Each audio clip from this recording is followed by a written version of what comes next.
Hi, this is the new Mercedes GLA45 AMG. Now in the new nomenclature style of Mercedes, GL stands for SUV. So at the top of the table you have the GLS, which was the old GL. And you have the GLE, which was the old ML. And then you have the GLC, which is sort of C-Class. And then you have the GLA, which is this one based on an A-Class. The only trouble is, this doesn't look like an SUV. This just looks like the A-Class to me. Now I drove the A45 AMG about a year and a bit ago. I absolutely loved it, so much so that we gave it an award. That's how much fun I had in the car. This car just looks like that one, to be honest. In fact, it is 8 centimeters longer, 6 centimeters taller, although not quite as tall as a Tida, I know, because I parked next to one earlier, and 2.5 centimeters wider. The wheelbase is the same, and it's about 30 kilograms heavier. So it is a slightly larger car, but like the A45, it has a 7-speed paddle shift automatic, it has all-wheel drive, and under the bonnet is an engine built by Helio Barthel. I know that because it says that on the engine cover, and Helio Barthel might be an unassuming, ordinary sort of chap to his neighbors, but in fact he builds completely mental engines, because this 2-liter 4-cylinder twin-scroll turbo puts out 380 brake horsepower. How do they do that? How do they get that much horsepower out of a little engine like that? That's absolutely incredible. But coming back to looks, there are differences. As you know, of course, it's got these little flaps that the A45 has got, but there's a little kink here in the headlights, which is a little bit different to the A-Class. Also, I feel that the front of the car is slightly higher, probably due to that little scoop there that sort of gives you a sort of look of it being taller at the front and giving greater ground clearance, perhaps for off-roading. Honestly speaking though, I don't think I would take this off-road, especially with those beautiful wheels. Like the A-Class, it's got lots of red pinstriping. Look at this on the wheels, on the side here, on the mirrors, and it's got this incredible serrated side skirt down here which stands it apart. It's also got this massive scoop here, which in this one has got stickers on it to accentuate it, but the scoop actually is a bit wider at the back, and I think that's to give it a little bit more girth, a little bit more taller presence, give it a bit more of an image. And it's got a bit of a kink up here in the window line, which just gives it, which is a little bit different because the A-Class goes down a little bit. So again, it just gives it that little bit taller aspect at the back. It's also got this ridiculous, massive wing on the back. I mean, what SUVs have that? There's another thing about this car. Have a look in the boot. SUVs are supposed to have lots of luggage space, right? Big boot perhaps. This boot is just like a hatchback size. I mean, yes, it does have split folding rear seats and it has a compartment underneath, but it has a full-size wheel in here. Boot space isn't particularly big. For some reason, there's a load of tools in here as well, but it's about average, really. Let's see what the rear space is like.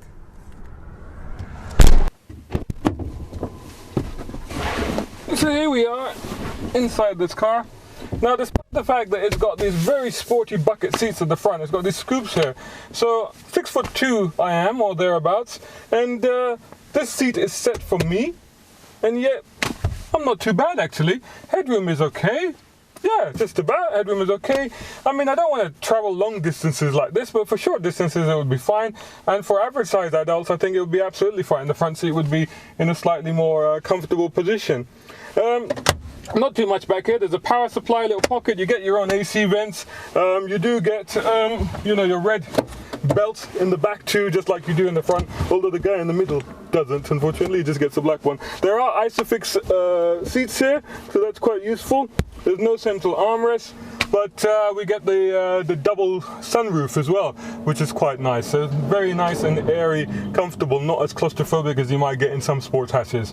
All right, I think it's about time we gave this a drive. Right then, here we are. So let's start this up.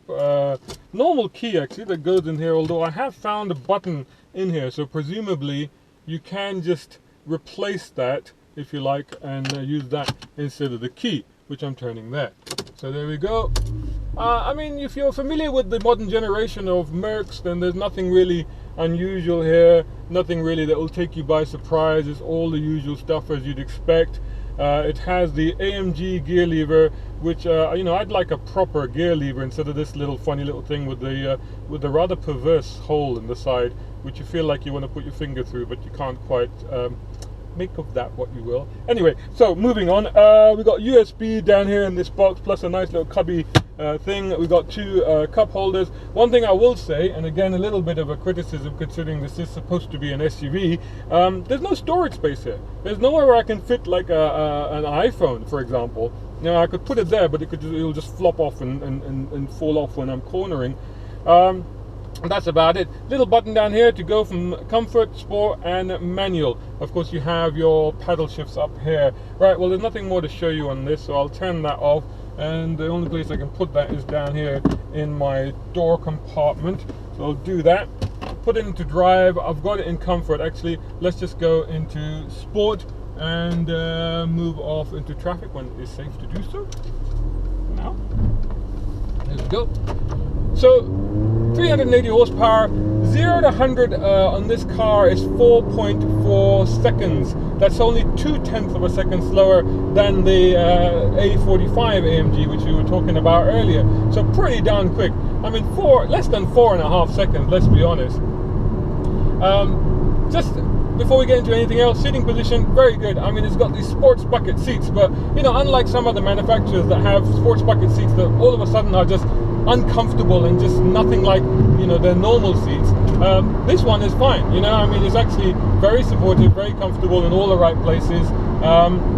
I like it. You know, there's no compromise to be had here. Additionally, the ride, I think the ride is actually better on this car than it is in the A45, just slightly. I would say, you know, hence that it is maybe this car is not quite as sharp, but a bit of a moot point. Now we're in sports mode. I'm going to hit the button once more to go into manual.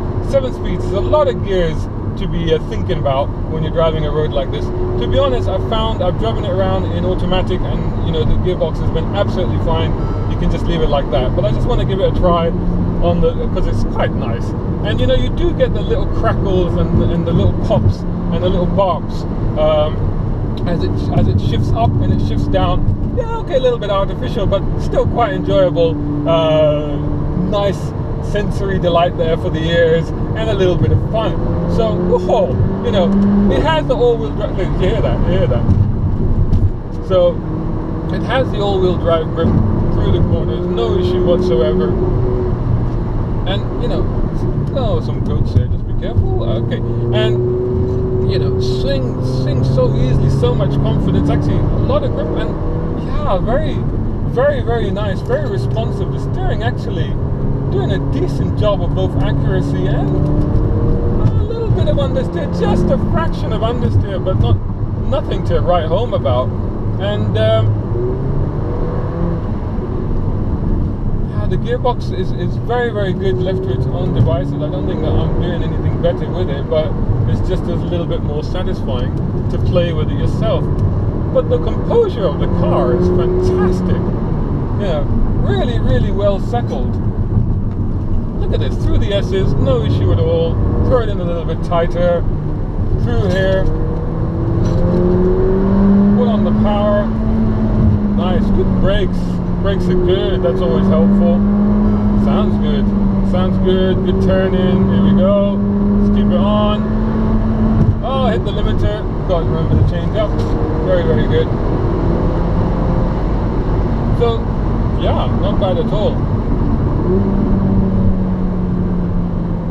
I'm getting decent economy out of it as well, I suppose. Although I haven't been driving it around like this. I've been driving it mostly in town, where it's actually very suited, you know. And I suppose, you know, very good compression. I like it when cars just handle that so well. Some cars get upset with that, but good cars, there you go. Change of surface, no problem at all. So I've been driving it around town, and it has been very comfortable. It's a good size for around town, you know. It's not too big, not too small, and it works as a family car. I've had the kids in the back of this car, and it does work as a family car. So the other thing about it is that, you know, I've been having a bit of fun earlier in this video about whether this is an SUV or not. Okay, it's got slightly more ground clearance. Not much that you could visibly tell, but slightly more ground clearance than an A-Class. And you may think, well, that's just a sop, that is. I mean, what's the point of that? More goats. Anybody fancy a goat kebab, lamb tikka, anyone? But no, it's alright, we've avoided the goats.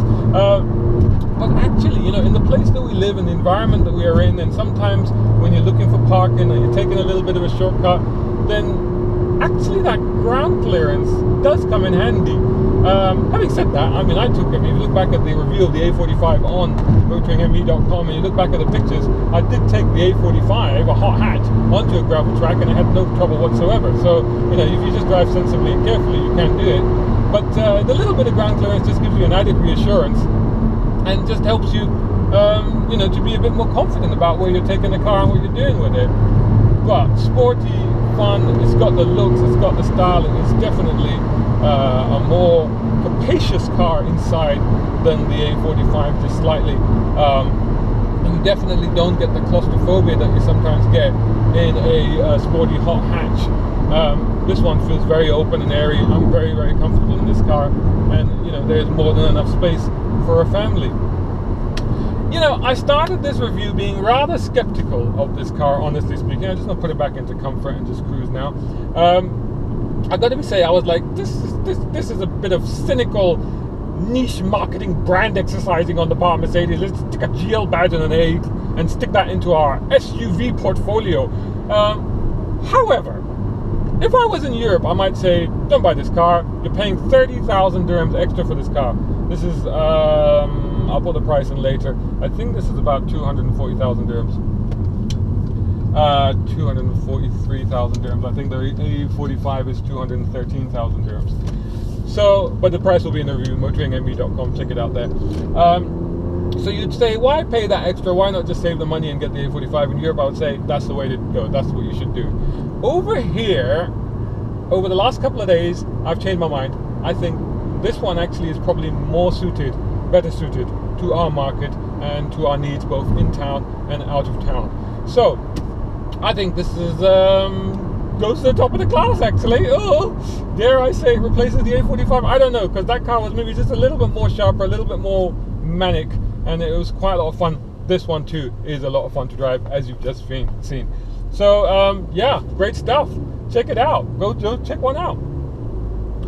Review on motoringme.com, and do please follow us on all of the social media, on Facebook especially. We put tons of stuff up on there, but we're also on Instagram, we're also on Twitter. Just search for Motoring Middle East on any of those channels, and on YouTube you will find us there. And if you're watching this there, then please do subscribe and share it and tell your friends. Thanks so much. This is a mic test, and I normally do Shakespeare for mic tests, so I will do this in the style of Wali Mia Shakespeare. You'll see what I mean. To be or not to be, that is the question. Whether it is nobler in the mind to suffer the slings and arrows of outrageous misfortune, or to take arms against a sea of troubles, and by something, and by opposing and them, to die, to sleep. Thank you.